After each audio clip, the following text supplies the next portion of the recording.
Guys, we are live with another one, guys. We are live with another one, guys. And let me make sure my mic is on. Yep.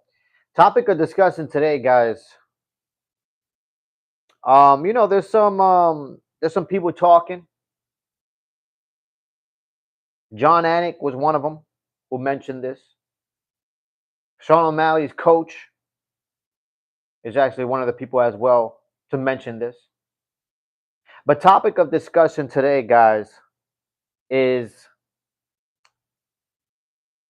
Merab.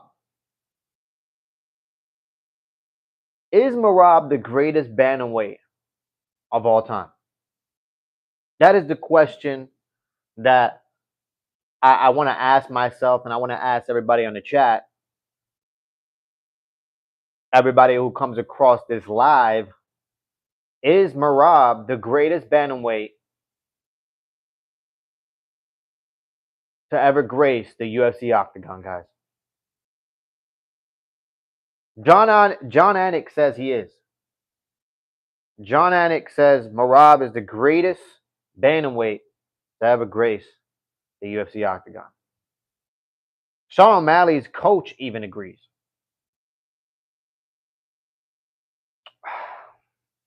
Let's look at the line, guys.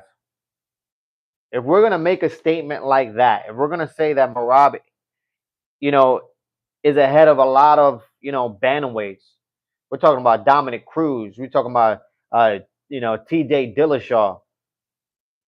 A lot of greatness, right? Is Merab better than those guys? Is Merab the greatest bantamweight of all time? Let's look at Merab's, paperwork, right? So to speak. Let's look at Merab's paperwork. All right.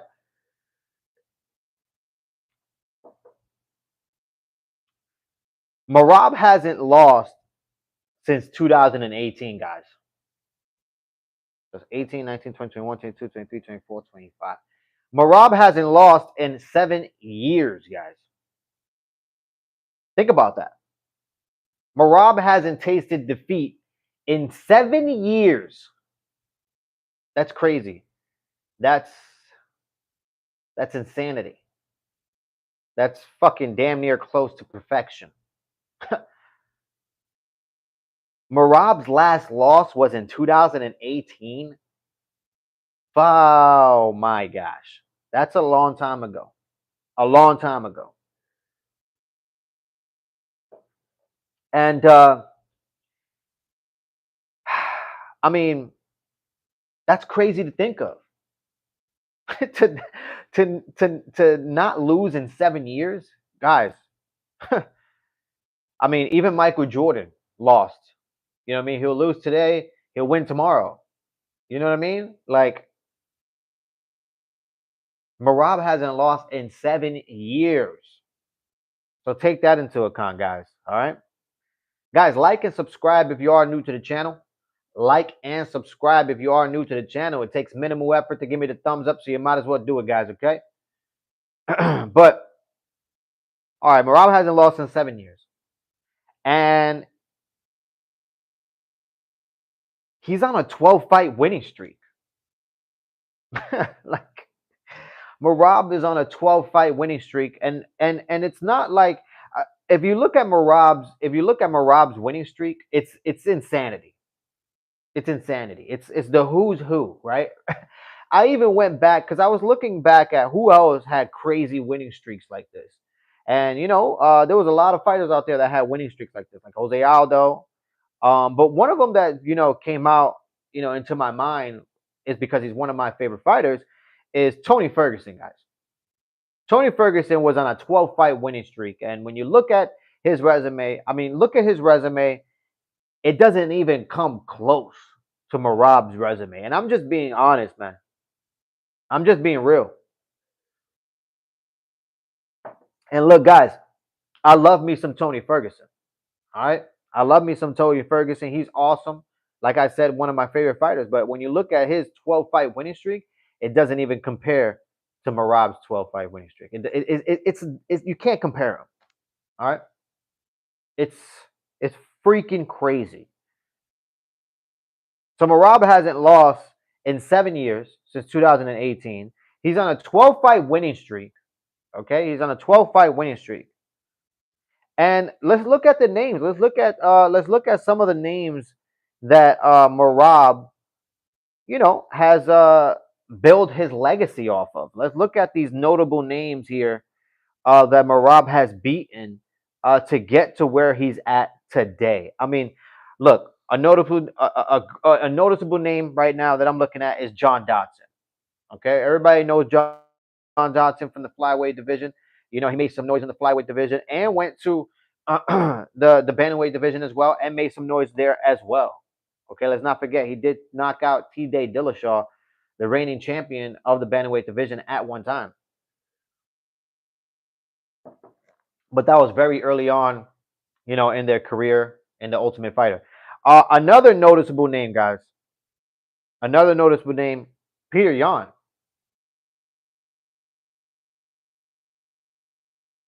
Let's not sleep on that, guys. Peter Yan is he's a monster, man.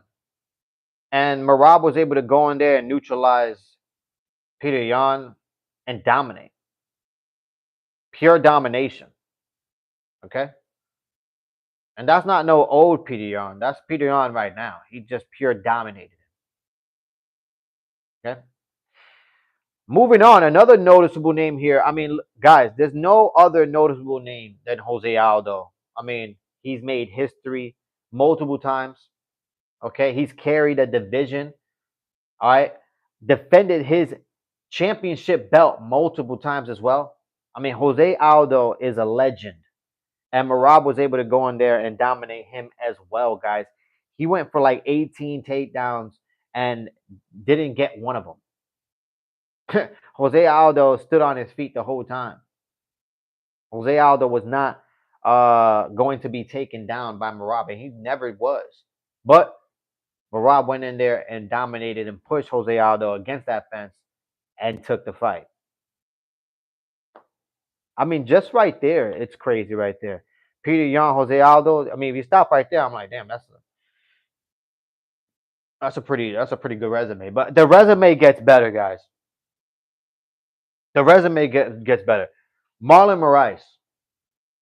Merab went in there, dominated Marlon Moraes at a time where Marlon Moraes was knocking out everybody. He was smacking people around, knocking out people with head kicks. Okay, that's that pure domination, Marlon Moraes. But Merab went in there and took over, man. Guys, like and subscribe if you are new to the channel. It takes minimal effort to give me the thumbs up, so you might as well do it, guys. Okay. Thank you for supporting independent MMA media, man. I really appreciate you guys. Click that thumbs up for me, man. It helps the channel. But I'm not. But not only did he dominate Marlon Moraes, right? But another noticeable name, guys. Another noticeable name right here. Let's talk about it. Henry Cejudo, the double champion, the guy to go in there and beat Demetrius Johnson. Finally beat Demetrius Johnson. Take the flyweight belt. Move up to the bantamweight division. Take that belt as well. Henry Cejudo is a legend as well, man. Yo, what's going on, Mars? Welcome to the chat. Welcome back to the chat, man. Topic of discussion today is Merab the greatest bantamweight of all time? Let me know in the chat. Is Merab the greatest bantamweight of all time? Right now, I'm going down his paperwork, so to speak. And, Merab hasn't lost in 7 years, guys. Merab's last loss was in 2018, guys. And he's on a 12-fight winning streak. All right. And right now, I'm going down the list of all the, of some of the, great opponents that, Merab has beaten to put himself in this position, to be even considered one of the bantamweight greatest of all time, guys. But yeah, he fought Henry Cejudo, Jose Aldo, Peter Yan, John Dodson, Marlon Moraes. And guys, how are you going to forget Sean O'Malley? He went in there and dominated Sean O'Malley. He struck with him. kept Sean O'Malley in his back foot, took him down, pure will. Merab dominated that fight from round 1 to round 5. No ifs, ands, or buts about it. I don't know what Sean O'Malley was smoking, talking about he took 3 of those 5 rounds. Out of fucking his mind. And you say, I would say yes. Man, I'm looking at this resume right now, and I happen to agree with you. I would happen to agree with you. How you doing? Hi. Welcome to the chat. Welcome to the chat, guys. And last but not least, guys, a noticeable name that Merab has beaten. Everybody wanted him to fight Merab. You know, everybody wanted Merab to fight him. There was talks around the UFC fighters that he hasn't done enough. He hasn't fought enough high-level competitors in the UFC to be, put in this position. Merab himself said, you got to be a man first. You got to be a man first. But even throughout the whole drama, Merab went in there, fought Umar Nurmagomedov, an undefeated fighter that everybody thought Umar would go in there and dominate Merab, and Merab proved everybody wrong, dominated him, won that fight, and now we're here today, guys. Some people say Dominick Cruz, but I wasn't watching when he was in his prime. Two different type of fighters. Two different type of fighters, in my opinion. When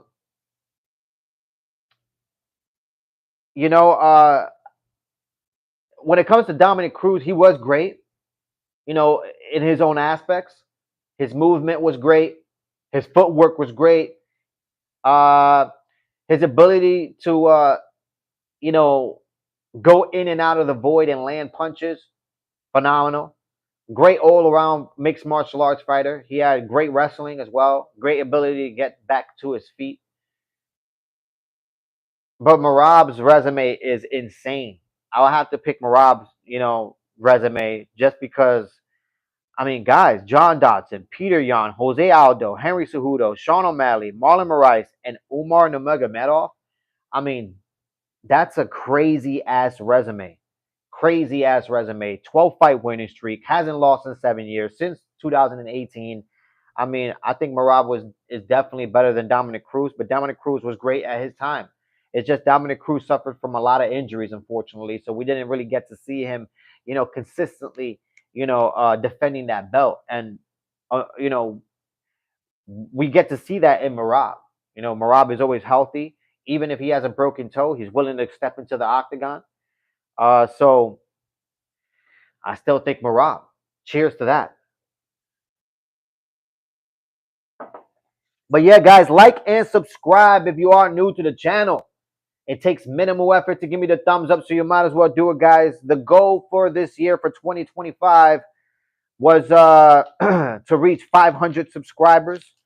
We're halfway through the year, and we surpassed that already, guys. So let's just keep pushing, keep grinding, keep hustling. Let's go reach 1,000 subscriptions before 2026. Help me get there. I appreciate you guys.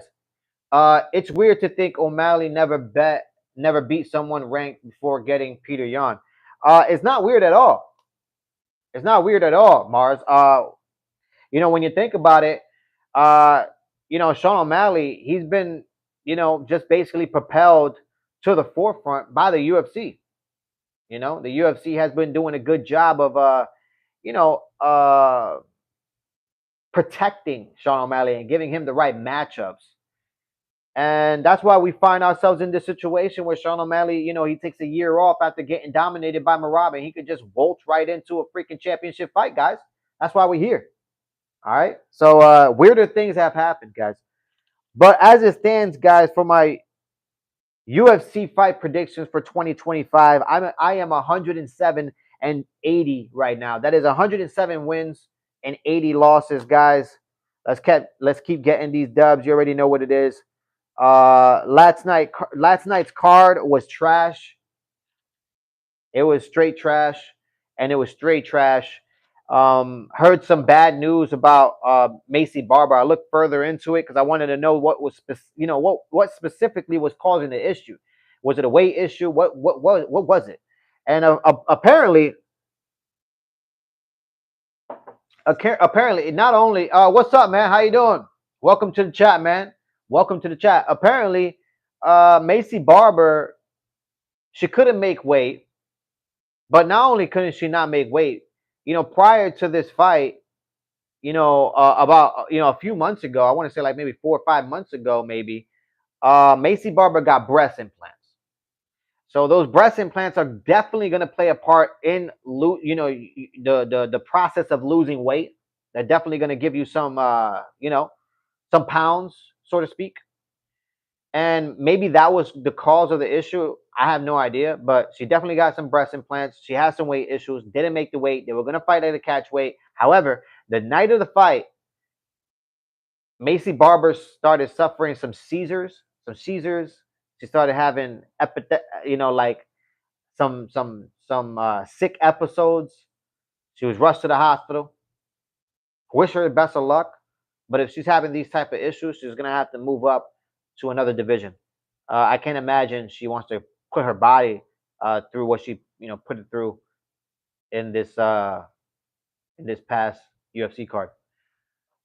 Even the Marlon Vera fight didn't make sense. Should have been Sandhagen. My point exactly. My point exactly. It definitely should have been Sandhagen. Why do you think Sean O'Malley, still hasn't fought Corey Sandhagen? Because Corey Sandhagen will expose Sean O'Malley. Because everybody wants to talk about how Sean O'Malley is this technical striker, how Sean O'Malley is this wizard on the feet, when in reality, the guy is not a wizard. His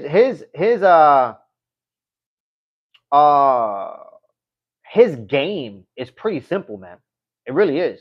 If he's not landing, if he doesn't have an ability to stand in the pocket and land punches with you, because you're landing punches as well. If he doesn't have that ability, the guy is a shell of himself. He has no capability of landing a multitude of punches. Sean O'Malley doesn't even know what a combination is. Okay, go watch the last Merab fight. His the most he threw was a 3-punch combination, guys. If that, it's ridiculous. The weight cuts aren't a joke. The weight cuts aren't a joke, man. Weight cuts aren't a joke. Macy Barber had issues, unfortunately. Like I said, she had some breast implants, and I think that might have played a part. She most likely didn't, take that into consideration. You never know. Each breast is probably half a pound. Half a pound and half a pound. That's a pound. And you're used to, shedding those, the weight. And that last pound might be rough. And now you got another pound you got to worry about. I'm telling you, bro.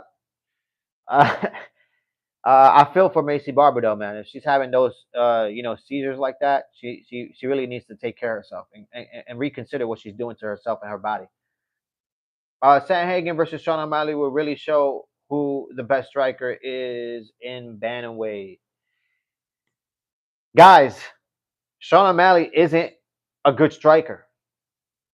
The only way Sean O'Malley is a good striker is if you're a dumbass and you walk right into one of his counter punches, because that's all he is a counter puncher. He is a counter puncher. If you put Sean O'Malley on his back foot, he has no abilities, none. I still want to see his creativity on the ground. I want to see what Sean O'Malley is made of, with his Brazilian jiu-jitsu. Can he submit somebody? Can he take somebody's back and get a rear naked choke? I've yet to see that, at the highest level. Sean O'Malley is, in my opinion, he's not a good fighter. The only way he's a good fighter is if he has a good matchup, a good stylistic matchup. Besides that, Sean O'Malley is trash. Point blank, man. That's my opinion.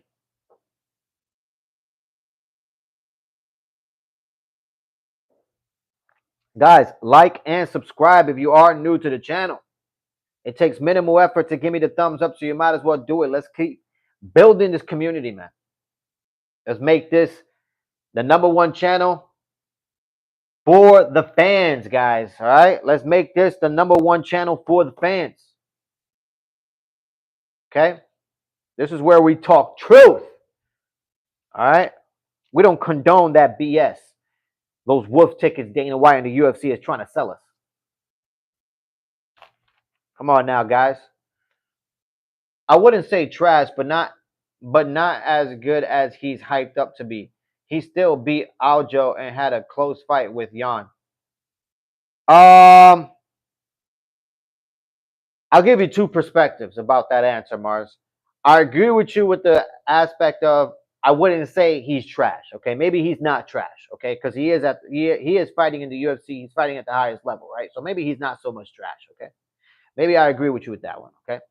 However, you named two great examples of what I'm talking about when I mentioned don't be a dumbass and the right stylistic matchup. Here we go. First and foremost, Peter Yan was the perfect stylistic matchup for Sean O'Malley. Why? Because he's mostly a stand-up fighter. And not only is he mostly a stand-up fighter, but he loves to strike. Okay? And he loves to move forward. And not only that, he's a foot shorter than Sean O'Malley, which Sean O'Malley loves because he's a counter puncher. That's the first one. So that's a stylistic matchup nightmare, okay, for Peter Yan because of Sean O'Malley, for all the things that I have mentioned. Second thing, I said the only way Sean O'Malley makes himself look good is if you're a dumbass and you walk right into his counter punches. And what did Aljo do? Aljo walked right into one of Sean O'Malley's counter punches, guys. 2 points, perfect example. Thank you, Mars. That's the reason why I say he's trash.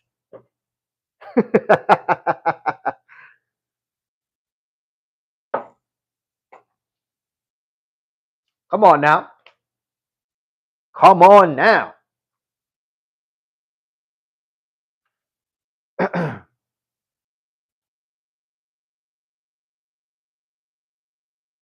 But yeah, man, when I heard about the news about Macy Barber having seizures, man, I was like, man, that's fucked up.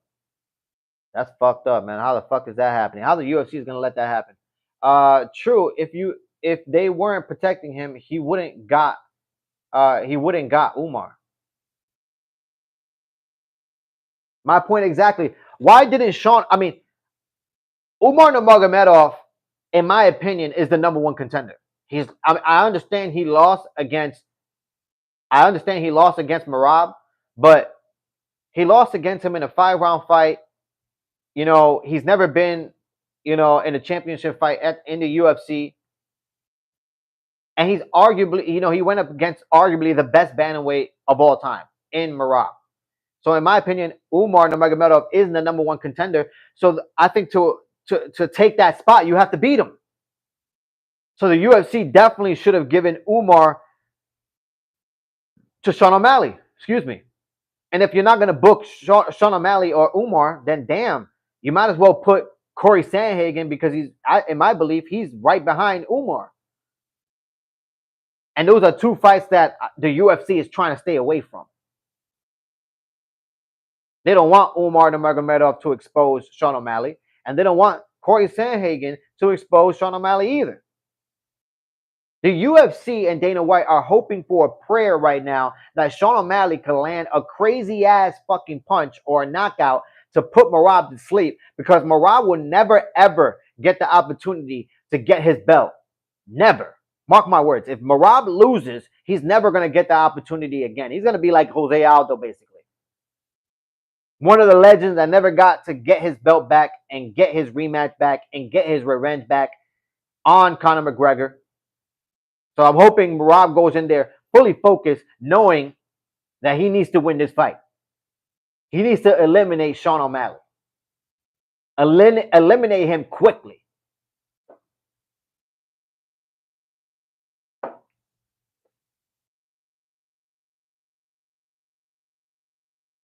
Oh man, I got an itch right in my eye.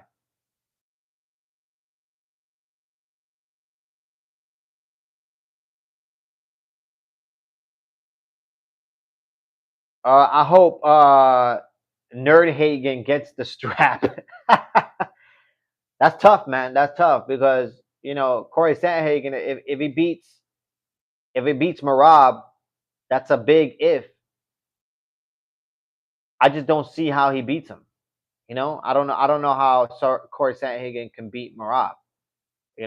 Maybe by a crazy, I don't know, a spinning roundhouse kick or something crazy. But I just can't see Corey Sandhagen beating Marab, even with that crazy style. I still don't see it.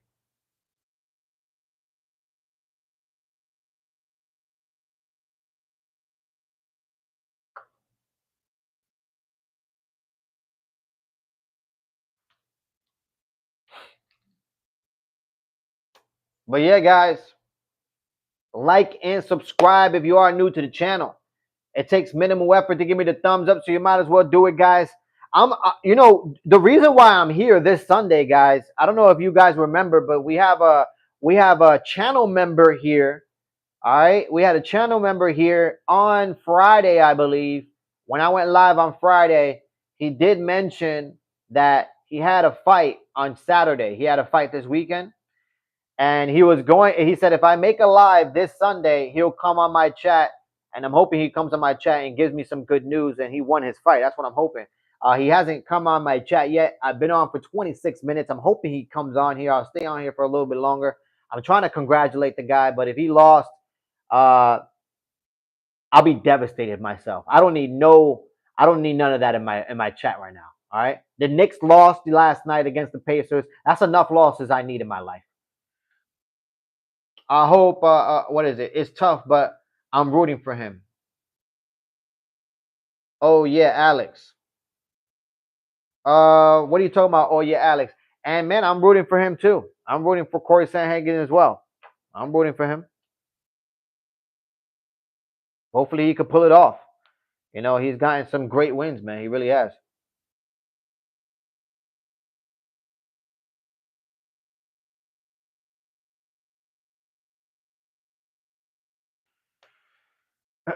Alex is the guy from yesterday.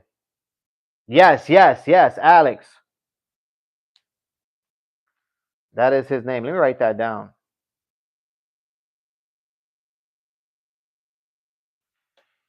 Yeah, I'm hoping he comes back on the chat, man. I want to know if he won, man. I want to hear the good news, man. Hopefully he put that 1-2, on him. Hopefully he put that 1-2. He went in there and he let his butterflies fly, and he gave his best performance, man. To be real, hopefully he won his fight. And he's just tired because he celebrated. He had a night of celebration, and yeah, that's what I'm hoping, man. That's what I'm hoping. I wish him the best of luck, man. Fighting is hard, man. Fighting is hard. If you have a good support system, fighting is awesome, though. You know what I mean? Like if you have a good ass support system, fighting is awesome. I just remember my days. Would you ever fight MMA? I was just gonna talk about that. I didn't fight MMA, mixed martial arts. I fought in Muay Thai, and back in my day, I was 19 years old when I fought my first Muay Thai competition, and I remember going into. I remember it. I remember it like it was yesterday, man. Um, I was afraid. I was scared. I had just had a sparring session with this guy.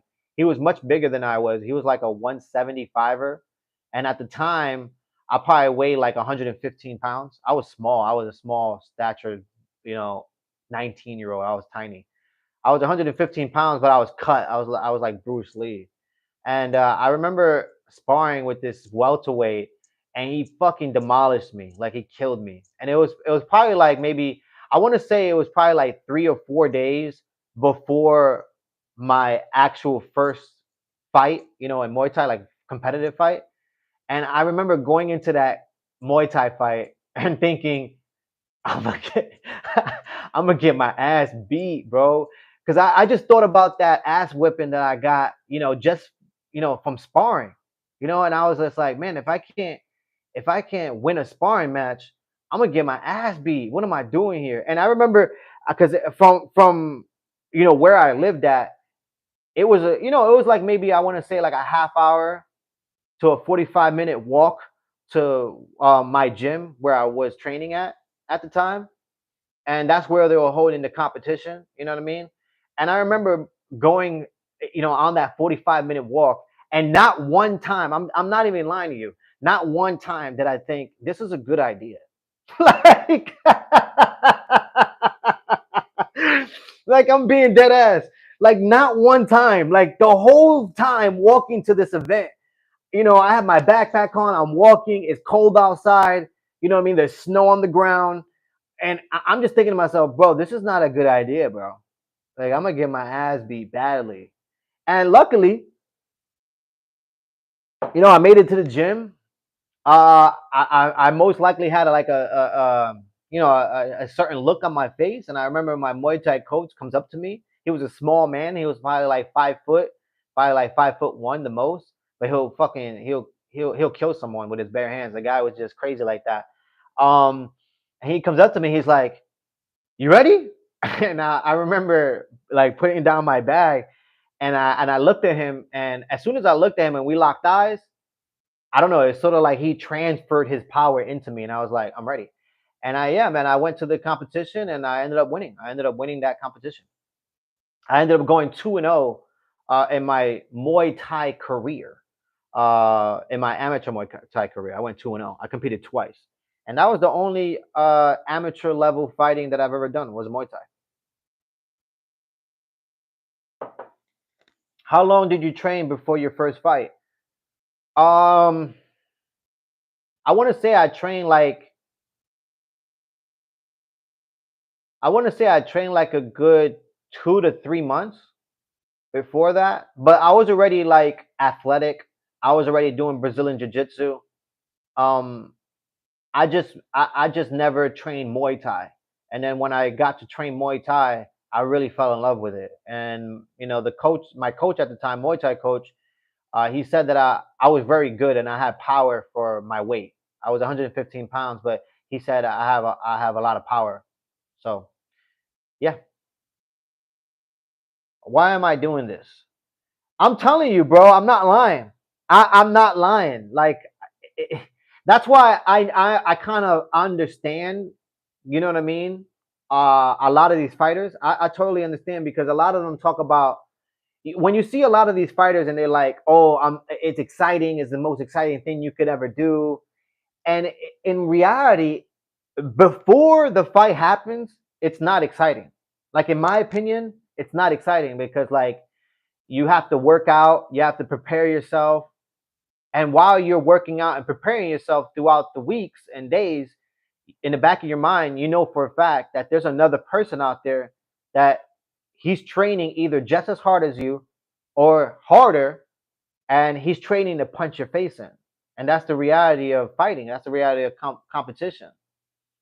And I just remember, I'm telling you, man, I remember getting my ass beat in a sparring session, like I want to say like maybe 3 or 4 days before the event. I got my ass beat like bad. Like there wasn't any part of this sparring, match that I won. I got my ass beat, and I never got to recover. That was my last sparring session before the event, and I got my ass beat, and it left a lasting impression in my mind where it was like I wasn't fearful of what was gonna happen, but I kind of came to a conclusion where like I kind of accepted like, hey, if I get knocked out, I get knocked out. If I lose, I lose. But I'm gonna go out there and I'm gonna show out. I'm gonna try to everything that my coach showed me, everything that my coach said would work. I'm gonna do all that, and if it works, awesome. And if it don't, awesome. I just need to do this because at the time I really wanted to compete. I really wanted to prove to myself that I can hurt somebody. You know what I mean? And yeah, yeah, it was crazy, man. The whole time I'm like, yo, what am I doing this? This is not gonna be fun. But it was an experience, man. It was an experience that I'll never forget. I'll cherish it forever. It'll be a part of my life. It'll be a part of me. You know what I mean? Forever. So I don't take it back. I'm sure the leg kicks weren't fun at first. You know what's funny though? Um, like I want to say every day for like I want to say every day for like a month. Every day for like a month. I'm not even lying. I took a pole, like a wooden pole. I took a wooden pole. I dug a hole and I put that wooden pole in the ground. And every morning, every afternoon, and every night, I would go out to this pole and I'll just kick it and I'll kick it and I'll kick it and I'll kick it. I'll probably kick it for like about 5 minutes. Each leg 5 minutes. Um and I remember going into that fight thinking, yeah, I'm just gonna kick. And it worked. Like, yeah, I wasn't fearful for the kicks at all. And once the fight started happening, I don't know, like my kicks felt much stronger than his. Um, yeah. So I wasn't really worried about the leg kicks. I was more worried about the push kicks. Because this guy he kept using it on me really good, and one of them almost caught me really really bad. But yeah, it was a good event, man. It was fun. It was fun.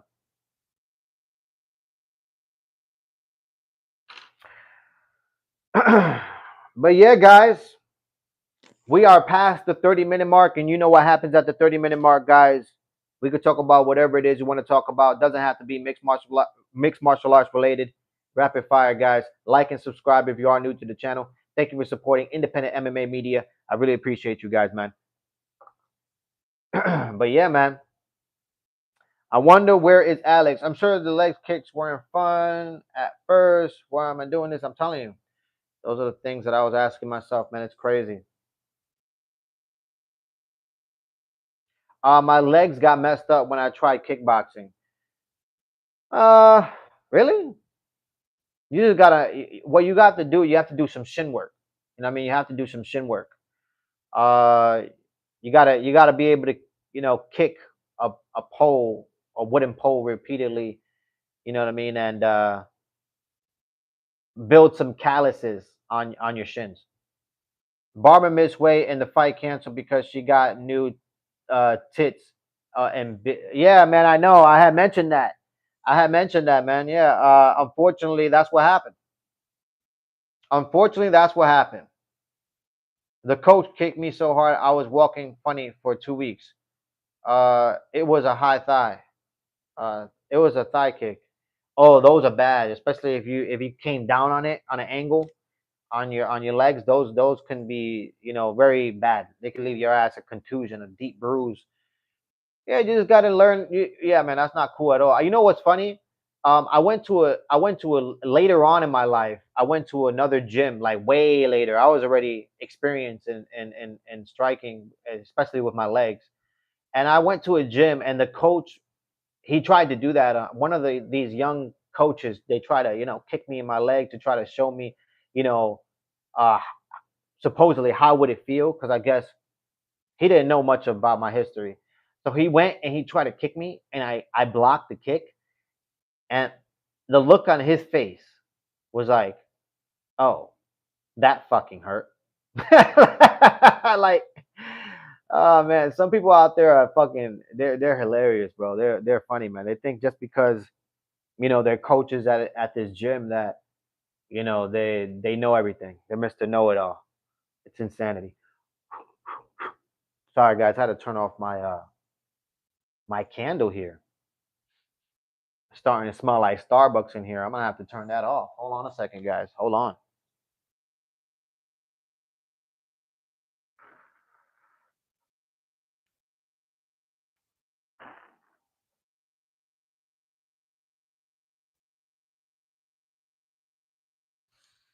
All right.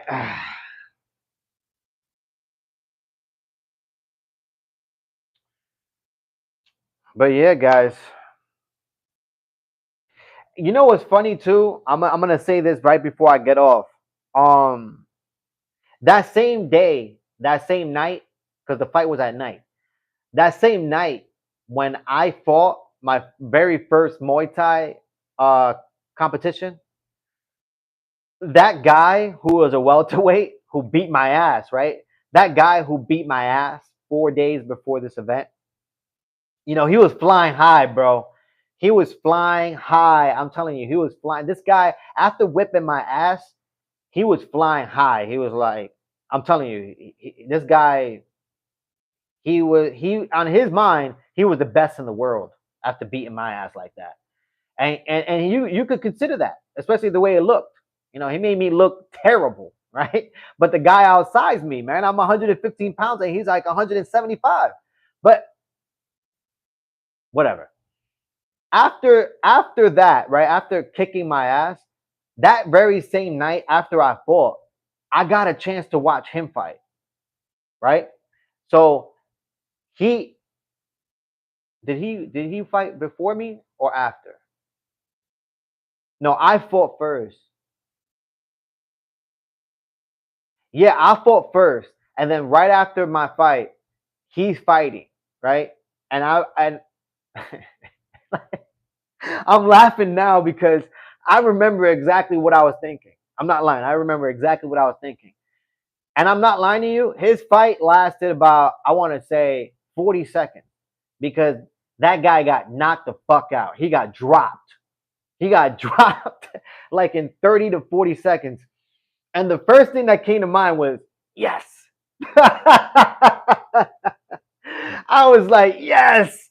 Yeah, fuck yeah. So now when I go to the gym, I can fucking be like, yeah, I won my fight. I won my fight. And kind of rub it in his face, you know what I mean? But he ended up not showing up to the gym after that loss. You know what I mean? After that loss, I never saw him again. I'm just being honest. I never saw him again after that loss. Things happen like that. It looks easy when you watch, but when you feel that shin on your bones, you realize it's not. It really isn't, man. It really isn't. You gotta, that's why I'm not out here picking fights. You know what I mean? I'm not out here to try to get into a fight, man. Anything can happen, and that's just being real. But I have total trust in my shins. I really do, and I feel like if I was to kick a normal human being in the head with my shins, I think I'll kill him. I'm just being real with you, man. I think I'll honestly kill him, man. I wear when I used to spar at the gyms, and sparring sessions used to get a little bit rough. Hence the reason why I don't go to gyms anymore. I would have to wear shin guards, and even with my shin guards, I would see their reaction of the power of my legs, and it's no joke, guys. You know what I mean? It's no joke. That's why you got to be careful with what you learn. Don't go out here kicking people in the head because you never know. You kick a person in the head, you're in a street fight, and you're trying to protect yourself. You kick him in the head, and he gets knocked out, and then he hits the ground, and now he has a blood contusion in his brain, and he's rushed to the hospital, never made it, dead on arrival. You just got to be careful, man. He says victory by proxy. Yeah, man, I'm telling you, I'm not lying, man. I'm not lying. That's exactly how I felt, and I remember because I was I kind of was bleeding. I was bleeding out of my nose, and I remember I was like holding something on my nose, and I'm watching this fight, and he gets knocked the fuck out. I was like, I don't even know if anybody saw me, man, but I remember myself. I literally said, yeah. I literally did something like that, like yeah. Just because, bro, that there was no reason for that type of ass whipping that he gave me, but he gave me an ass whipping, and yeah, man, it just put an everlasting impression in my mind of like, you know, it doesn't matter. It doesn't matter what happens at the gym. You know what I mean? It doesn't matter, what happens there. What matters is, when you step into the, competitive field, if you can hold it down. And I held it down, and he wasn't able to. So, victory, victory. But yeah, guys, I'm out of here, man. It's been a good one, man. I'm most likely gonna get back on later on tonight. But we'll see, man. We'll see. Hopefully, there's some breaking news for the UFC. Something good happens, right? Because I mean, nothing good has happened as of late. You know what I mean? Nothing good has happened. The UFC try to fucking, tease us with this announcement with UFC 316 all the way to UFC 319, but we're still waiting. We're still waiting for that real big news of John Jones versus Tom Aspinall, because that fight is never happening, guys. Like and subscribe if you are new to the channel. It takes minimal effort to give me the thumbs up, so you might as well do it, guys. Thank you, guys. I appreciate you guys for building this community. I cannot do this without you guys. This community is for the fans. Remember that. Appreciate you guys. Bless. Until next time, y'all.